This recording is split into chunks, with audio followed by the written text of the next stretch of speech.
Irmãos, todos sabem do nosso compromisso no estudo do Evangelho, nas suas diversas passagens, capítulo a capítulo. E que estamos, já há algumas semanas, aprofundando os ensinamentos contidos no terceiro capítulo. O capítulo que nos fala das muitas moradas na casa do Pai.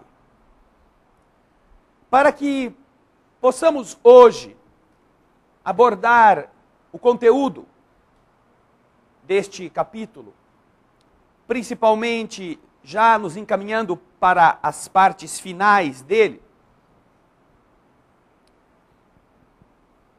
recorreremos a algumas informações contidas no Livro dos Espíritos.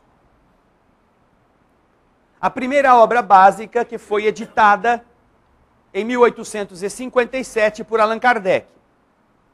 Nesta obra básica, ao tratar da questão dos espíritos, que na doutrina espírita não são outros do que os homens sem a carne, portanto, já não existe mais aquela ideia romântica de que a criatura que perdeu a carne, se tornou santa, se angelizou, deixou de ser aquela criatura falha.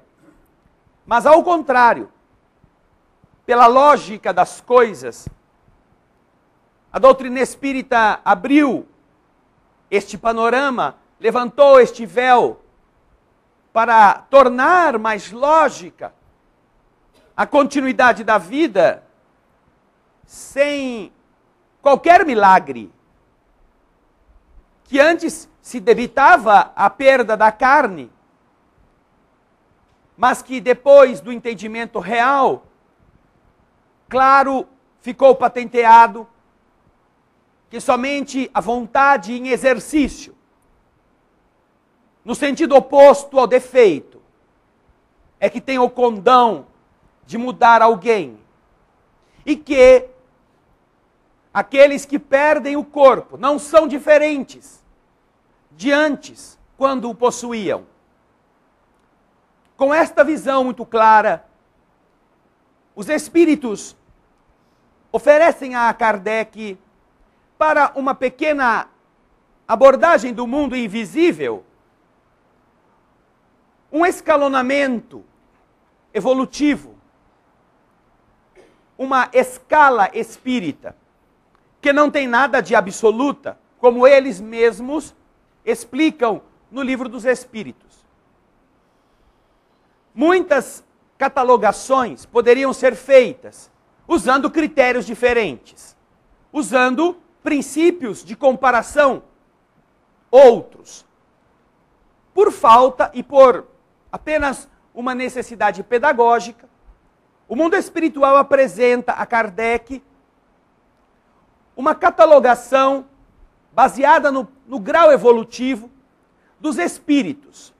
E aí, o interessante, que o Livro dos Espíritos apresenta esta realidade, não mais apenas atribuindo este nível vibratório ou evolutivo somente aos desencarnados. Não. Como se trata de uma apuração objetiva de grau evolutivo, não importa se ele esteja como espírito ou se ele esteja vivo na carne, qualquer um de nós poderá procurar-se nesta ordem de graus evolutivos que o Livro dos Espíritos apresenta. Então, baseadas nesta sequência, as entidades espirituais procuraram elucidar diferentes graus de entidades no plano espiritual. Obviamente, rasgando e colocando no lixo ou no fogo os antigos conceitos de Satanás, de diabo ou coisas semelhantes. Porque são totalmente incompatíveis, não somente com o raciocínio, com a lógica, mas com a bondade divina. como eles foram concebidos. Seres criados por Deus para fazerem eternamente um mal e, nestas condições, administradores de reinos de onde o indivíduo que entra não tem como sair. Um ser grotesco deste jeito não pode ser filho de Deus. O raciocínio normal de qualquer pessoa sabe dizer claramente que ninguém é 100% bom se fizer qualquer coisa de maldade. Fulano é um santo, é um santinho, é um homem tão generoso, mas que homem bom que é aquele. Só tem um problema, ele adora matar formiga. É o terror das formigas. Bom, se ele mata a formiga, que é um outro ser vivo, que não fez nada contra ele, mesmo as formigas que não picam ele, ele mata. Ele não pode ver uma formiga. Ainda está faltando alguma coisa para ele ser santo 100%, não é verdade? Naturalmente que ele pode ser uma pessoa muito boa, pode ser uma pessoa bastante generosa, mas se ainda carrega, sobretudo para um ser tão indefeso, tão pequenino, que ainda não lhe fez nada, esta postura de agressividade, isto ele carrega com ele. Isso desnatura nele essa natural bondade. Desnatura no ser humano essa tolerância, essa compreensão, esse carinho com todas as coisas. E se nós temos este raciocínio, por que não aplicamos isso em relação à divindade? Por que nós achamos que Deus, a quem atribuímos a bondade completa, plena, absoluta, tenha inventado um indivíduo que faz só coisa ruim e deixa ele livre para sair por aí garfando quem ele encontrar e levar para queimar sem nunca se consumir? Ora, foi Deus que criou Satanás ou não foi? Bom, se não foi Deus, se Satanás foi criado sozinho ou por uma outra força, essa força pode ser maior do que Deus, inclusive. E está competindo com o Criador, portanto o Criador não é mais único. Agora, se foi Deus que criou Satanás, Deus não pode ser bom. Plenamente bom não dá para ser. Porque ele ainda esmaga a formiga. Ele ainda cria cobra venenosa e põe dentro da sua casa. Então este conceito de Satanás, de diabo, é incompatível com qualquer pessoa minimamente esclarecida. Qualquer criatura que comece já a falar gugu dadá, já não acredita mais nisso. Portanto, se você ainda acredita nisso, cuidado. Vê se trocar a fralda. Então estamos falando, obviamente, não mais desta fantasia que foi criada em uma época que funcionava bem numa humanidade que não pensava. Estamos falando do que os espíritos estão explicando. Existe sim entidades voltadas a prejudicar outros. Existem espíritos cuja inteligência está determinada a prejudicar seu semelhante, mas não é o diabo. Não estarão nisso eternamente. Transformar-se-ão também. Carregam um sentimento ruim, porque provavelmente foram vítimas, e querem se vingar. Têm ignorância maior do que o raciocínio claro. Então estamos falando de espíritos que tiveram um corpo como o nosso, e que agora estão no mundo invisível. Para onde nós vamos? Então, no livro dos Espíritos, nós encontramos referência a uma escala espírita. A partir da pergunta número 100, nós encontraremos esta escala espírita ali estipulada como uma forma de orientação. Nós não iremos estudar a escala espírita hoje, iremos comentá-la rapidamente. O Livro dos Espíritos, ele é uma obra essencial para aquelas pessoas que queiram estudar e aprender, mais do que ficar ouvindo palestra. Porque de só ouvir palestra, ninguém vai para o céu. De só ler os livros, também ninguém vai. Mas já está um pouco mais perto, porque aí já não tem a desculpa de que não sabia. A escala espírita apresenta 3 grupos de espíritos, aos quais Kardec coloca o nome de 3 ordens de espíritos. A terceira ordem, a segunda ordem e a primeira ordem. São grupos de espíritos que se organizam nestas ordens por certas características. A menos elevada é a terceira ordem. Nesta terceira ordem, nós encontramos 5 classes. Tipos diferentes de espíritos que estão igualmente colocados porque são espíritos imperfeitos. Este é o nome da terceira ordem, espíritos imperfeitos. Eles são subdivididos em 5 classes. Começando de baixo para cima, não é? Ou da menos elevada para a mais elevada. A 10ª classe é constituída dos espíritos impuros. Quem são estes espíritos? Quais são as suas características específicas? São inclinados ao mal e fazem do mal objeto de suas preocupações. Como espíritos, dão conselhos desleais, fomentam a discórdia, a desconfiança e se mascaram de todas as formas para melhor enganar.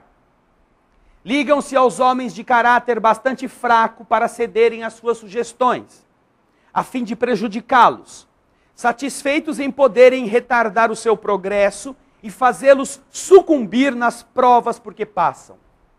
Gente boa. Podem ser reconhecidos nas suas manifestações. Quando eles se manifestam através de médiums, você consegue identificá-los facilmente pela sua linguagem. A trivialidade e a grosseria das expressões nos espíritos, tanto quanto nos homens, é sempre um indício de inferioridade moral. Ah, olha só que coisa linda! Por que você gosta tanto de falar palavrão na sua casa? Ai, porque a gente se aliveia. Olha que falam os espíritos.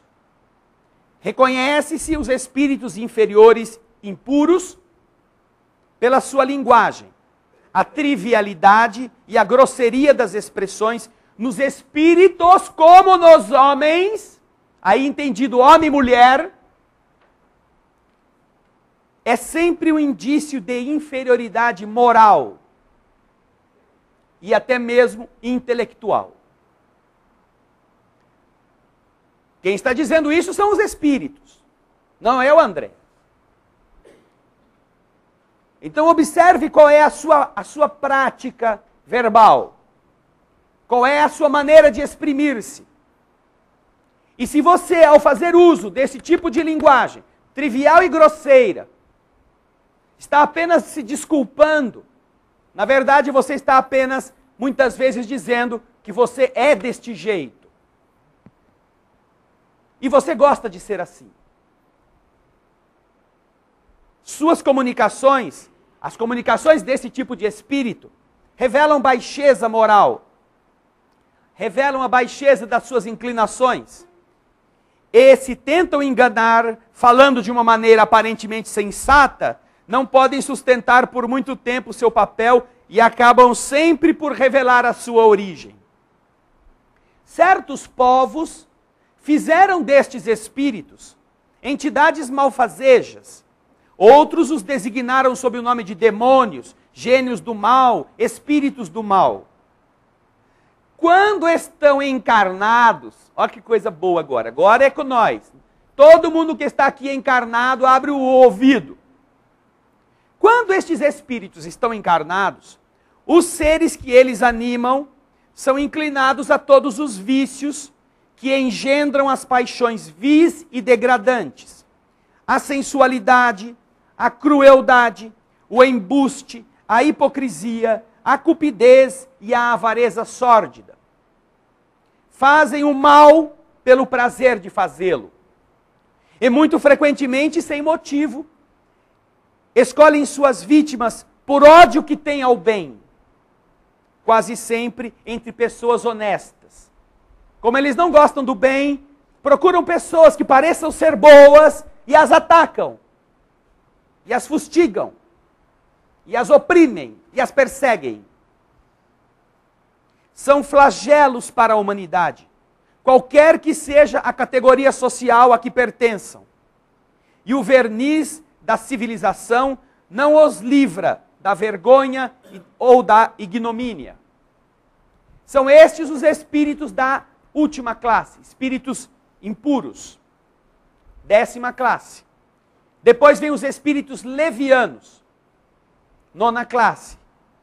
São ignorantes, maliciosos, inconsequentes e zombeteiros. Um pouquinho diferente da anterior, que eram maus mesmo, aqueles bichos ruins. Esses aqui são maliciosos, ignorantes, inconsequentes, zombeteiros. Envolvem-se em tudo. Dão palpite em qualquer coisa.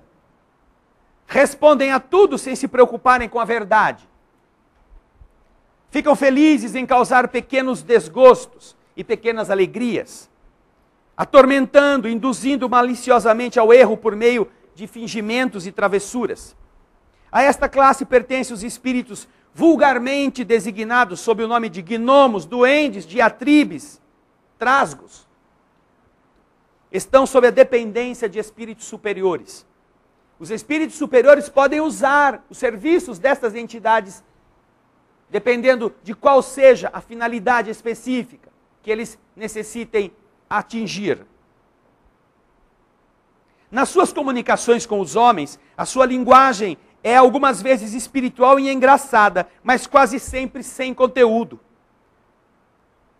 Compreendem o ridículo dos homens e, exprimindo-os em suas tiradas mordazes e satíricas, muitas vezes ridicularizam-nos também. Se eles usam nomes importantes, é mais por malícia do que por maldade. Diferente daquele tipo anterior. Agora vem a 8ª classe, os espíritos pseudo-sábios. São aqueles que dizem que sabem tudo. Seus conhecimentos são bastante amplos, mas eles creem saber muito mais do que realmente sabem. Algumas vezes, tendo progredido em diversos pontos de vista, sua linguagem tem um caráter sério, que pode iludir sobre as suas capacidades e sua iluminação interior. Em geral, isso não passa de um reflexo dos preconceitos e das ideias sistemáticas da vida terrena. É uma mistura de algumas verdades ao lado dos erros mais absurdos, nos quais se percebe a sua presunção, o seu orgulho, a inveja e a obstinação das quais eles não puderam se despir. Espíritos prepotentes, que se acham sabedores de todas as coisas e que podem atender chamamentos de pessoas ou de médiuns para ajudá-los. Irmã Zobaida revela futuro. Venha cá e tudo lhe será revelado.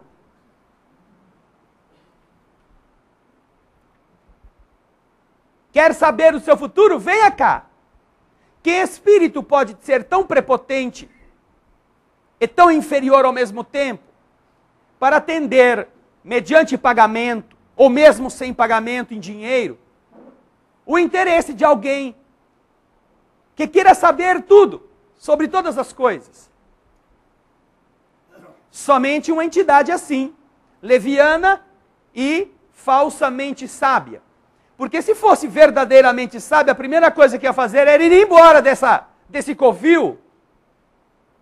Porque ele sabe que não pode revelar tudo. Os espíritos superiores sabem que mesmo os processos de revelação do futuro para os homens dependem do seu estágio evolutivo, da sua capacidade de compreensão. Então, se você deseja ir num desses buracos, pagando bem, para ouvir aquilo que mais te interessa, tenha certeza de uma coisa: as entidades que estão lá não são boas. Por isso que aquilo não é espiritismo. Por isso que o que se faz nesses ambientes não tem nada a ver com a doutrina de Allan Kardec. Este tipo de espírito atende, tanto quanto os espíritos levianos atendem a esses chamamentos. Depois vem os espíritos neutros, da 7ª classe. Ai, que bom, pelo menos ele não é tão ruim, né? É neutro, não dá choque, não é nem positivo, nem negativo. Olha que coisa legal. Mas por que eles estão aqui na 3ª ordem? Qual que é a 3ª ordem mesmo? Dos espíritos imperfeitos. O impuro é a primeira classe, a classe mais baixa de todos é o impuro. Agora, o leviano, ou melhor, o neutro, veja só, que interessante. Parece com nós na Terra. Olha só que joia, ó. Eles não são nem muito bons para fazerem o bem, nem muito maus para fazerem o mal, inclinando-se tanto para um quanto para outro. E não se elevam acima da condição vulgar da humanidade, tanto pelo moral como pela inteligência. A maioria da humanidade é composta de espíritos assim, está escrito aqui. Não se elevam da maioria vulgar da humanidade. Quem são os homens em sua maioria? Aqueles que não são nem muito bons para só fazerem o bem, nem muito maus para só fazerem o mal. Depende da intensidade da luz acesa. Se tem muita luz acesa, todo mundo parece bonzinho. Mas se apaga a luz e tem alguma coisa sobrando, logo ela some e ninguém percebe quem foi. É conceito de espírito neutro. Que obviamente, por não ser sempre bom, naturalmente não pode ser um espírito elevado. E por fim, a 6ª classe, os espíritos batedores e perturbadores, que são aqueles que fazem ruídos, que escondem objetos, que ajudam a pessoa a ficar nervosa por besteira. Só que eles explicam que estes espíritos batedores ou perturbadores, eles podem estar incluídos em todas as outras 4 classes anteriores.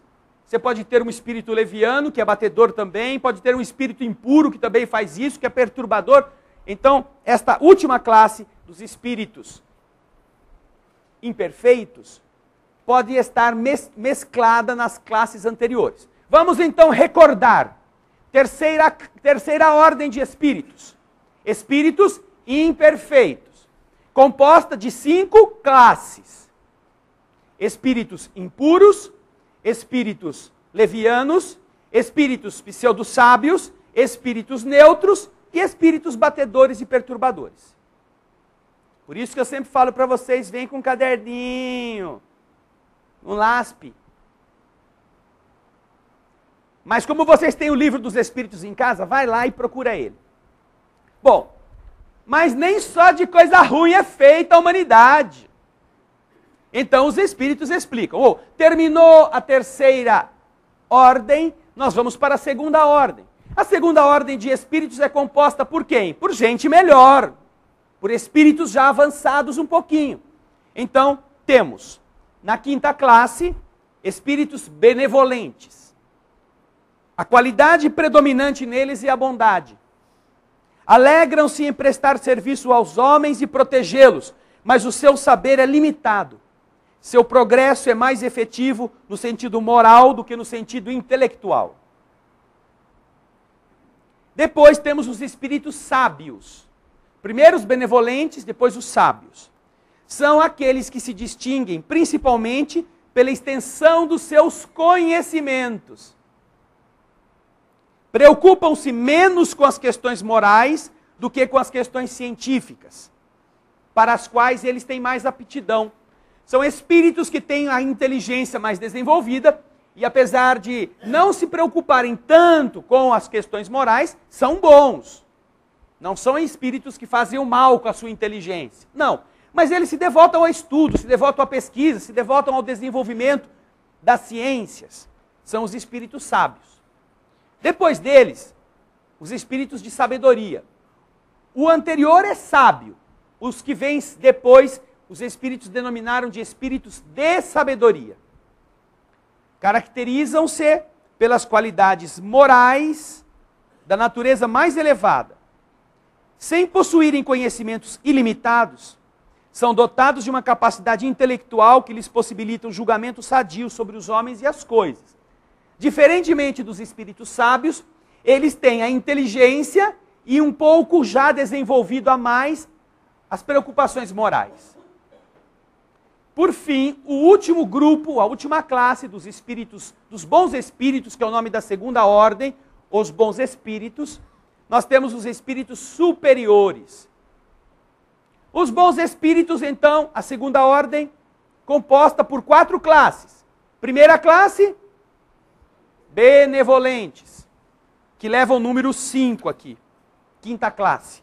Quarta classe, espíritos sábios. Terceira classe, espíritos de sabedoria. E segunda classe, espíritos superiores. Que, obviamente, são os top de linha desse grupo. São os melhores em termos de avanço, de esclarecimento, de domínio dos postulados científico, de avanço moral, de benevolência. Reúnem a ciência, a sabedoria e a bondade. Os espíritos superiores. Sua linguagem, que não revela senão benevolência, é constantemente digna, elevada e frequentemente sublime. Sua superioridade os torna mais aptos do que os outros para nos darem noções mais justas sobre as coisas do mundo invisível. Eles têm condições de explicar com mais sabedoria todas as leis do universo do que os anteriores. Porque eles dominam a ciência, dominam a sabedoria e a bondade. Por fim, temos a última ordem de espíritos, compostas de uma única classe. Os espíritos puros. Só tem uma classe. Porque quando você chegou aí, chegou. Não é?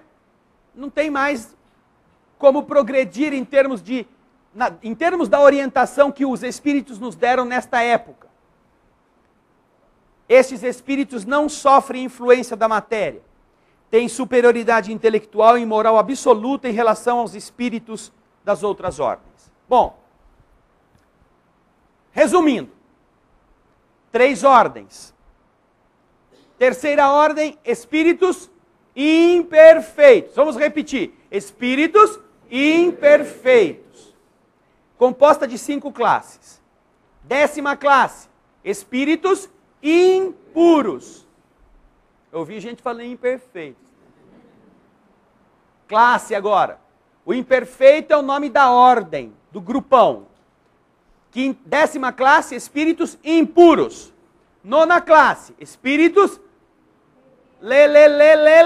levianos. 8ª classe, espíritos pseudo-sábios. 7ª classe, espíritos neutros. 6ª classe, espíritos batedores ou perturbadores. 2ª ordem, bons espíritos. 5ª classe, espíritos benevolentes. 4ª classe, espíritos sábios. 3ª classe, espíritos de sabedoria. 2ª classe, espíritos superiores. 1ª ordem, espíritos puros. Quantas classes? Uma só, eles mesmos. Bom, nós vimos que a preocupação dos espíritos nesse sentido era mostrar para nós que as qualificações morais e intelectuais colocam os espíritos nesta classificação em graus diferentes. Mas André, o que tem isso a ver com o capítulo 3º do Evangelho? há uma ligação bastante grande a respeito dos níveis evolutivos de cada espírito e dos lugares onde eles estão renascidos.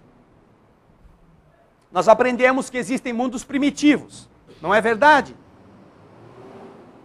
Mundos nos quais o ser humano, mais ainda embrionário do ponto de vista espiritual, começa a aprender certas coisas. Aprendemos que existem mundos de prova e expiação.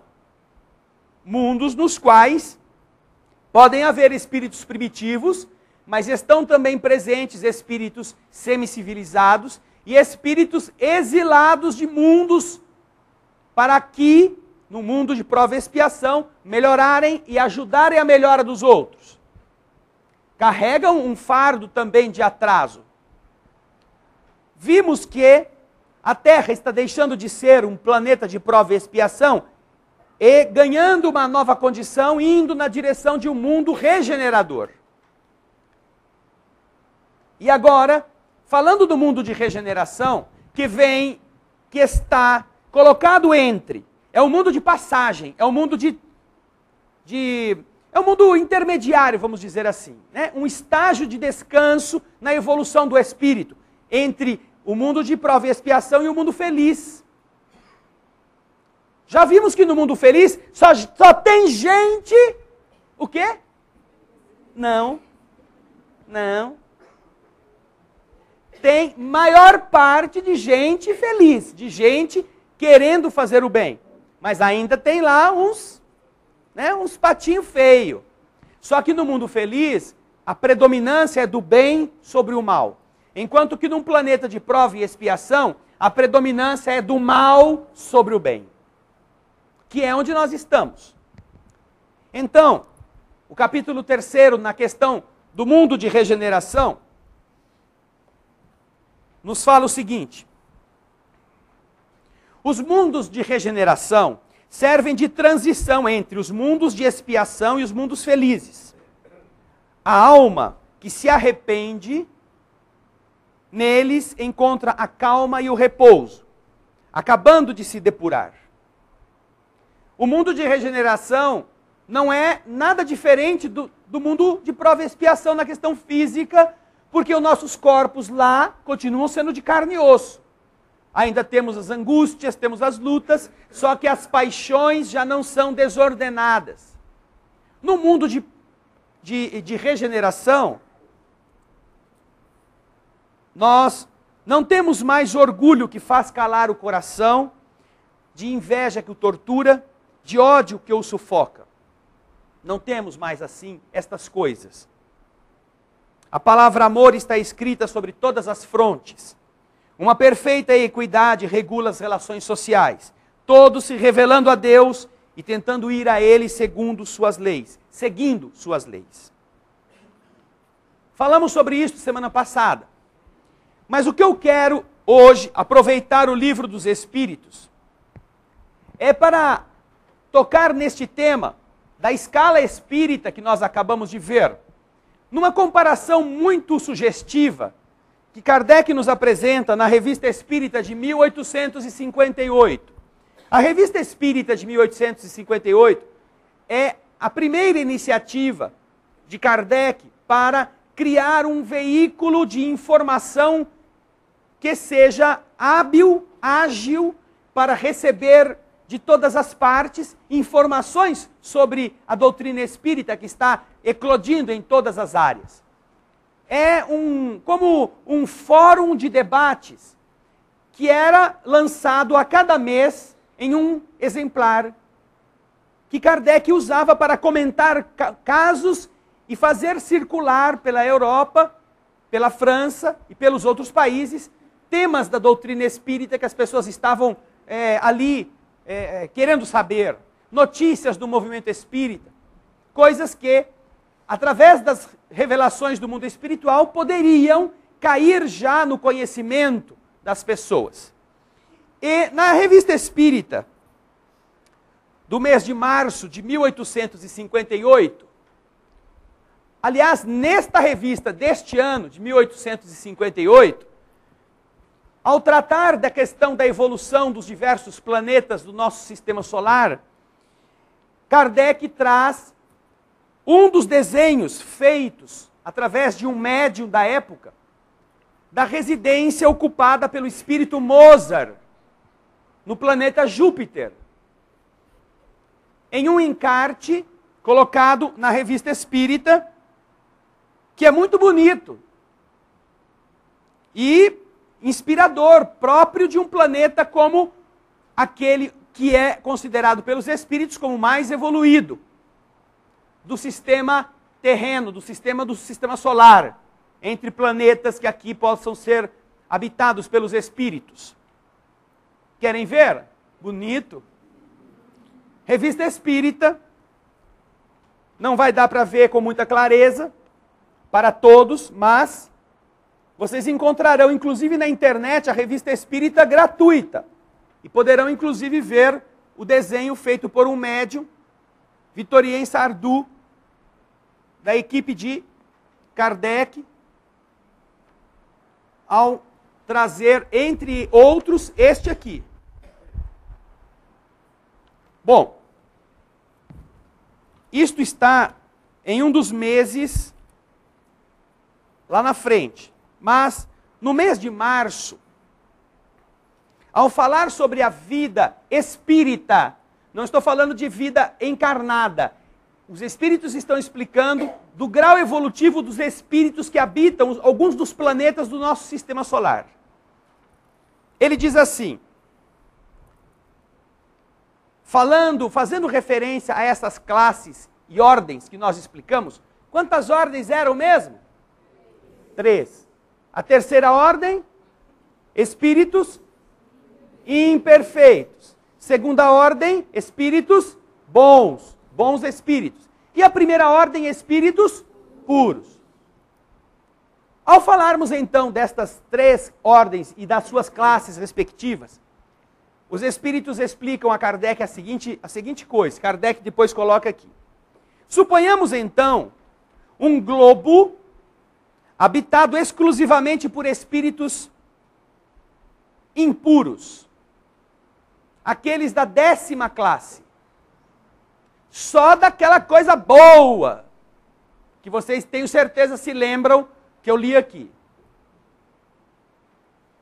E vamos então imaginar como seria um mundo desse tipo. Veremos todas as paixões desencadeadas e sem freios. O estado moral no mais baixo grau de embrutecimento. A vida animal em toda a sua brutalidade. Falta de laços sociais, porque cada um vive e age apenas para si e para a satisfação de seus grosseiros apetites. Ali, neste mundo, reina o egoísmo como soberano absoluto e arrasta pelo seu cortejo o ódio, a inveja, o ciúme, a cupidez e o assassínio. Naturalmente, só pode ser assim no mundo onde os espíritos são todos espíritos impuros, cujo prazer é fazer o mal, é ter ódio, é tomar dos outros, é ser violento.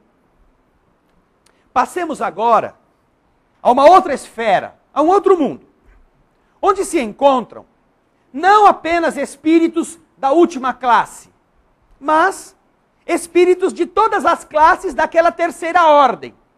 Espíritos impuros, espíritos levianos, espíritos pseudo-sábios, espíritos neutros e espíritos batedores e perturbadores, tudo misturado. Sabemos que em todas as classes dessa ordem predomina o mal, mas sem ter a ideia do bem, a ideia do mal decresce à medida que eles se afastam daquela última classe. Porque não são todos mais pertencentes àquela classe pior. Já existem os levianos, aqueles meio Maria vai com as outras, já tem os curiosos que ficam fazendo aquelas arrelias, aquelas brincadeiras, já tem os pseudo-sábios querendo bancar o importante, já não estão tão devotados a prejudicar, a fazer o mal, o sofrimento dos outros. Então, o egoísmo é sempre o móvel das principais ações nesse mundo, mas os costumes são mais suaves. A inteligência já é mais desenvolvida. O mal se apresenta um tanto disfarçado, enfeitado, travestido. Essas mesmas qualidades engendram um outro defeito, que é o orgulho. Porque as classes mais elevadas são suficientemente esclarecidas e têm consciência de sua superioridade, mas não o são bastante para compreenderem aquilo que lhes falta. Daí sua tendência à escravização das classes inferiores ou das raças mais fracas, que mantém sob o seu jugo, sob o seu domínio. Como não tem o sentimento do bem, tem apenas o instinto do eu e põe a inteligência ao serviço das satisfações de suas paixões. Numa tal sociedade, se dominar, o elemento impuro esmagará o outro. Aquele que era o impuro, o mais grave, se ele dominar, ele vai esmagar os outros. Ele vai acabar com os outros espíritos que sejam um pouquinho melhores do que eles. Caso contrário, os menos maus, os que são das outras 4 classes, que são menos maus que os impuros, se eles dominarem, procurarão destruir os seus adversários. Os menos maus procurarão atacar os espíritos impuros e tentar destruí-los. Em todo caso, não importa qual dos dois, haverá luta, luta sangrenta, de extermínio, porque são 2 elementos que têm interesses opostos. E obviamente são imperfeitos. Os que compõem a classe dos espíritos impuros e os outros, que já são um pouquinho menos ruins do que eles. Para proteger os bens e as pessoas, haverá necessidade de leis. Mas estas leis serão ditadas pelo interesse pessoal e não pela justiça. Serão feitas pelo forte, em detrimento do fraco. Olhemos a história da humanidade e nós veremos um período muito característico desta descrição. Bom, suponhamos agora um mundo onde, entre os elementos maus que acabamos de ver, encontram-se alguns elementos da segunda ordem. Qual que era da segunda ordem? Os bons espíritos. Elementos da segunda ordem. Então, no meio da perversidade, veremos aparecerem algumas virtudes. Se os bons forem minoria, serão vítimas dos maus. Claro. Se este grupo de espíritos bons estiverem ali, neste mundo, em grau menor, for minoria, eles serão vítimas, eles serão agredidos pelos espíritos maus. À medida, porém, que se acentua o predomínio dos bons espíritos, encarnados naquele mundo, a legislação torna-se mais humana, mais equitativa, e a caridade cristã deixa de ser para todos letra morta. Desse modo, ou melhor, desse mesmo bem, vai nascer outro vício. Este bem que haverá ali vai engendrar um outro problema. A despeito da guerra incessante dos maus contra os bons, não podem evitar de se estimarem no seu foro íntimo. Vendo o ascendente da virtude sobre o vício e não tendo força nem vontade de a praticar, os maus começarão a fingir que são bons. Tomam a sua máscara. Daí surgem os hipócritas, tão numerosos em toda a sociedade, onde a civilização ainda não está completa. Os maus, vendo que o bem começa a se tornar mais intenso, e que já não é mais possível acabar com os bons, começam a se fazer de bons, usando estratagemas e mentiras, aparências, para se confundirem no meio deles. Surge então a chamada hipocrisia, a mentira bem urdida, a forma aparente de ser honesto, nestes ambientes onde o bem começa a semear coisas melhores. Continuemos nossa viagem através dos mundos e paremos neste que nos dará um pouco de repouso desse triste espetáculo que acabamos de assistir. Este mundo que nos dará esse repouso é habitado só por espíritos da segunda ordem, só por espíritos bons. Que diferença! O grau de depuração atingido exclui entre eles qualquer pensamento mau, e isto é o bastante para nos dar uma ideia do estado moral dessa terra feliz. A legislação é nela muito simples, porque os homens não têm necessidade de se defenderem uns contra os outros. Ninguém quer o mal ao próximo. Ninguém se apropria do que não lhe pertence. Ninguém procura viver em detrimento do seu vizinho. Tudo respira benevolência e amor. Os homens não se procuram prejudicar. Não existe ódio absolutamente. O egoísmo é desconhecido e a hipocrisia não pressupõe uma perfeita... A hipocrisia não teria objetivo. Ali não reina a igualdade absoluta ainda, porque nem todos têm as mesmas capacidades. Vocês viram que na ordem dos bons espíritos existem aqueles que são mais benevolentes do que inteligentes. Existem os que são mais cultos do que avançados moralmente. Então, existem discrepâncias entre eles. Portanto, eles não são todos iguais no mesmo padrão. Ainda por isso haverá desigualdade, porque uns serão mais adiantados do que outros. Mas, como entre todos só há o pensamento do bem, os mais adiantados nada conservarão do orgulho, nem os outros da inveja. O inferior compreende a superioridade do seu irmão e se submete, porque esta ascendência é puramente moral e ninguém se serve dela para oprimir os outros. Os melhores não oprimem os piores. E por isso, os que são menos avançados, eles admiram os seus semelhantes, que já têm mais conquistas, e querem se esforçar para serem iguais a eles. As consequências que tiramos deste quadro, apresentado aqui de maneira hipotética, não são menos radicais. E cada um pode deduzir o estado social de um mundo qualquer, conforme a proporção dos elementos morais de que o supomos constituído.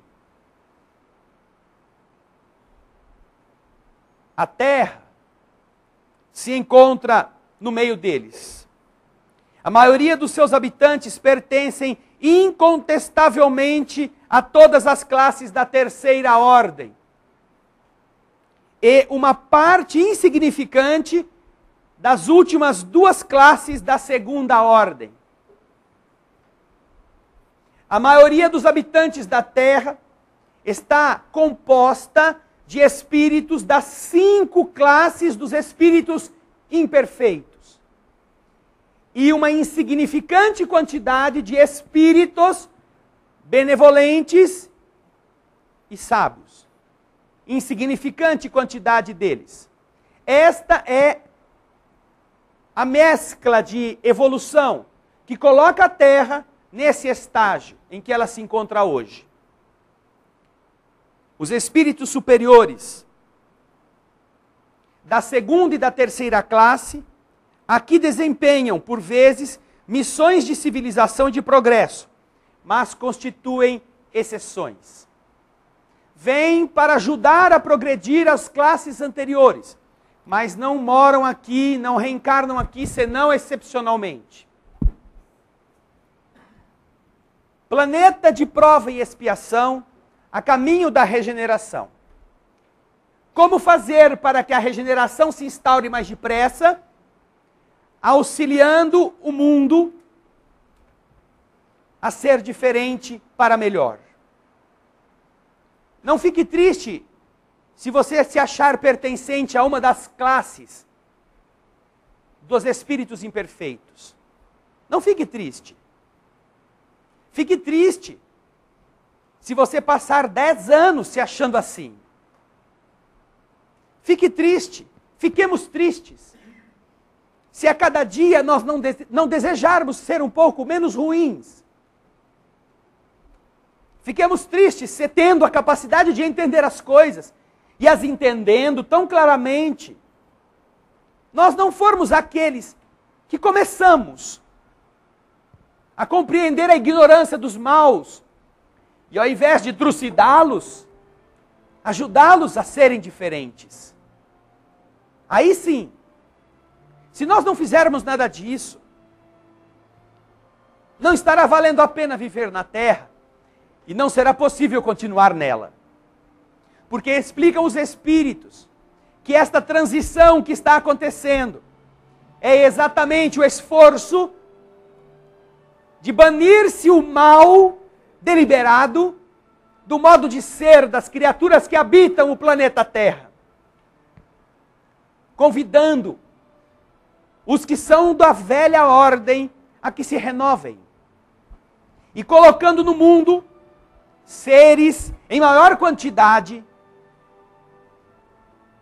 da ordem dos bons espíritos, que estão renascendo já, que estão empurrando a humanidade para um caminho diferente, que estão propiciando as melhoras da tecnologia, que estão lutando para combater os desperdícios, que estão tentando proteger a vida em toda parte, não só impedindo que se cortem as árvores, mas também impedindo que se matem as pessoas de fome.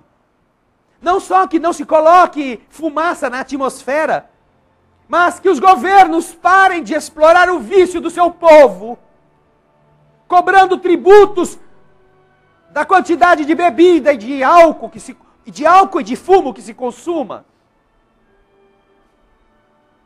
Seres que estão na terra, anônimos, que sabem dar valor ao valor da vida, que estão buscando combater todos os tipos de desajustes morais, que estão falando contra as causas do extermínio, extermínio de adultos, extermínio de crianças, que estão parando de fazer de conta que a religião é apenas um verniz, e que estão se dando conta de que mais do que religião, a humanidade precisa de religiosidade, que as pessoas precisam de boa vontade, de que está passando a era das grandes pregações, dos grandes comícios da fé, para chegar à era do bem praticado, do bem vivido, dentro de casa, dentro do lar, na melhoria dos padrões do pensamento, do sentimento, no controle da língua, na luta contra as nossas fraquezas. Uma nova humanidade está eclodindo, não nascendo das pedras, não saindo do fundo do mar, como sereias, não caindo das estrelas, não. Essa nova humanidade já está aqui. E pode ser você, se você quiser sê-la. Pode ser a sua vida, a expressão dessa regeneração, desse mundo melhor, desse espírito benevolente. Por quê? Porque nós podemos fazer o bem quando quisermos. E então por que gostamos de fazer o mal, que é mais fácil?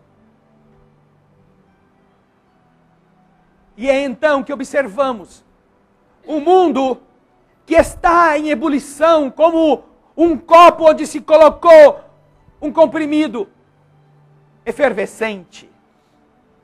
É a velha ordem que não quer ir embora e que está sentindo que está acabando o seu tempo. Enquanto a nova ordem está fazendo as coisas serem diferentes. Mesmo que seja agredida pelos que não querem mudanças. O capítulo 3 do Evangelho ao falar das muitas moradas. Não é apenas um conjunto de palavras que vem fechar um outro capítulo do livro. É uma revelação profunda a respeito dos nossos compromissos com nossa existência. Muitos vieram aqui hoje para depois se sentarem na sala de passe e receberem energias novas. O Evangelho pergunta, então, quando é que nós seremos energia nova no mundo? Quando nossas escolhas forem melhores, quando não nos intimidarmos com a violência dos outros. Porque será que é justo? Será que estaremos cumprindo este papel de auxiliares do universo? Nos fechando dentro de casa como se fôssemos feras enjauladas, enquanto que deixamos que o mundo seja melhorado pelos bandidos, pelos traficantes, pelos malfeitores? Será esse o melhor caminho?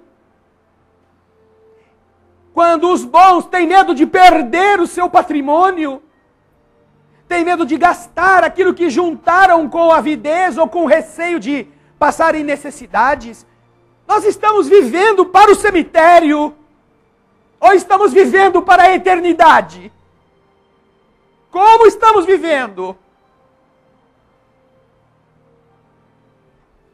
Ah, mas é que eu não tenho inclinação para ser herói. Quer dizer então que temos inclinação para sermos bandidos? Preferimos ser drogados, preferimos ser traficantes, ladrões, bem disfarçados? Será que não somos nós os maus tentando se travestir de bons?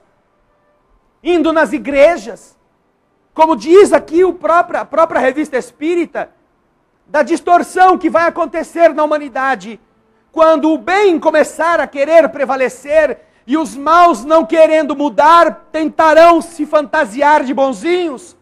Será que não somos nós estes? É preciso pensar.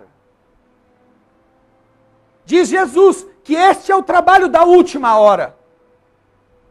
Que estamos no mundo, na hora da transição da terra. Não acredito nessas coisas. É conveniente às vezes não crer. Como muitos não queriam acreditar em Noé, quando ele dizia, olha, vai chover. Vamos entrar na arca, de graça, imagina isso. O velho trabalhou sozinho, cortou as madeiras, fez o naviozão, fez tudo o que o Senhor mandou, chamou o povo para entrar sem pagar passagem. E ninguém quis ir, só os bichos, os ditos irracionais. E então, aconteceu exatamente aquilo que estava predito que aconteceria. A inundação veio ceifar todas as outras vidas, mesmo daqueles que não acreditavam. Por isso, é que o que está acontecendo com a humanidade hoje, não é outra coisa senão o velho Noé saindo a chamar as pessoas. Entrem na arca. Esta arca da transformação interior, da modificação das nossas vibrações, da alteração dos nossos comportamentos, do policiamento na nossa linguagem, na expressão generosa de palavras amigas, na capacidade de escutar alguém se queixar sem criticá-lo. Entremos nesta arca que vai fazer viver o homem bom no mundo da regeneração que nos aguarda. É o convite da última hora a que se refere Jesus no seu Evangelho. E que a doutrina espírita vem renovar, sem ameaçar com o inferno quem não conseguir ou quem não quiser ir. Não. Continuaremos livres de Satanás. Só que por aquilo que temos aprendido, como há muitas moradas na casa do Pai, os rebeldes continuarão existindo no mundo primitivo, no mundo pior. E talvez de lá olhem para o céu e tenham saudade. Saudade de um outro planeta onde havia água encanada. Onde havia fogão, luz elétrica, cobertor, roupa. Onde havia família, que a gente às vezes nunca valorizou, nunca se empenhou em fazer ser mais feliz. Que saudade desse outro mundo, onde eu já vivi um dia. Talvez a saudade que a gente sinta também, de um mundo diferente deste,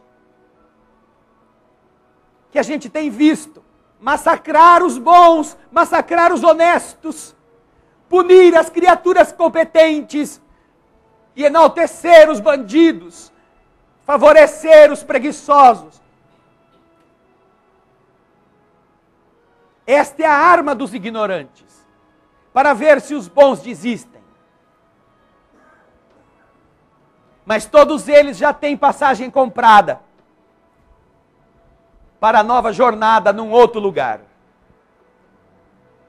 Se você não confia, não acredita nisto, faça a sua vida ter outro sentido.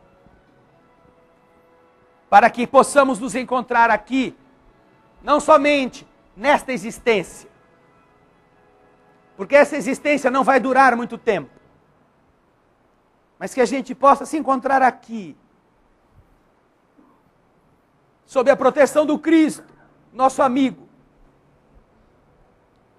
e dizer: puxa, que bom que você também ficou, que bom que a gente continua junto, que bom que a terra agora não precisa ser mais como era antes. Mas isso não será uma construção que venha dos espíritos para os homens. Isso é uma construção dos homens para os homens. Quando entrarem na sala de passe, pensem nisto. Não é o que nós vamos receber dos espíritos agora, em boas energias, em boas coisas, que vai fazer a diferença. É justamente o que nós oferecermos ao mundo de bons exemplos, de bons esforços, de boa conduta, de esperança, é que de verdade vai ser o passe que poderemos dar a partir da nossa mudança na própria humanidade. Você é um missionário do Cristo na terra, para instruir os homens, ajudar o seu progresso, melhorar as instituições da humanidade. Faça isto. Capítulo das muitas moradas. Pense nas coisas lindas que a regeneração propiciará aos que já não tiverem mais que ter medo de sair à noite, que não precisarem mais trancar todas as coisas, ter receio de quem se aproxima para pedir uma informação. Um mundo onde já não existe mais o medo do ladrão, porque ele não existe mais, e nem a gente é o ladrão que às vezes acostumamos a ser, roubando as esperanças dos outros. Na regeneração, ele não vai estar. Pensem nisso. Muita paz. Senhor querido, nós te agradecemos a oportunidade da vida, a alegria de nos encontrarmos, tanto aqui neste ambiente de paz, quanto também nos lares diversos,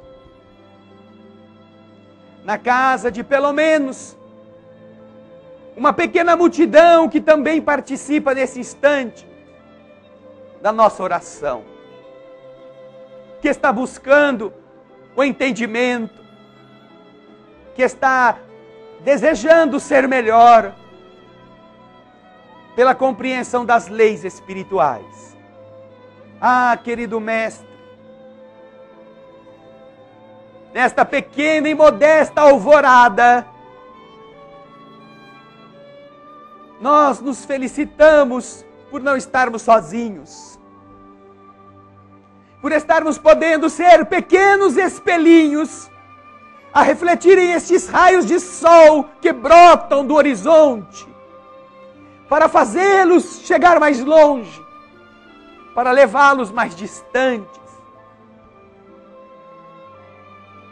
E então, permitir assim que outros irmãos descubram as leis do universo que dirigem nossas vidas. Não mais, querido mestre, para ludibriar as consciências culpadas, explorando-as mediante pagamento. Não mais para atribuir a Satanás um poder maior do que o do Criador de todas as coisas, para amedrontar, para desanimar, para desalentar. Não mais, Senhor, para explorar, mas te lembrando o exemplo generoso para tentar ajudar, como fizera você junto ao poço de Jacó, com a infeliz mulher a quem você mesmo pediu a água. E espantada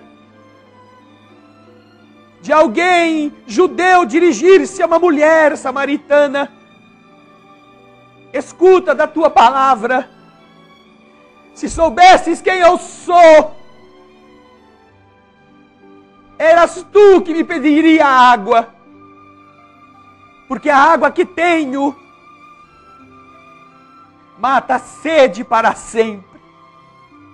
Da tua água, todos os que beberem voltarão a precisar bebê-la.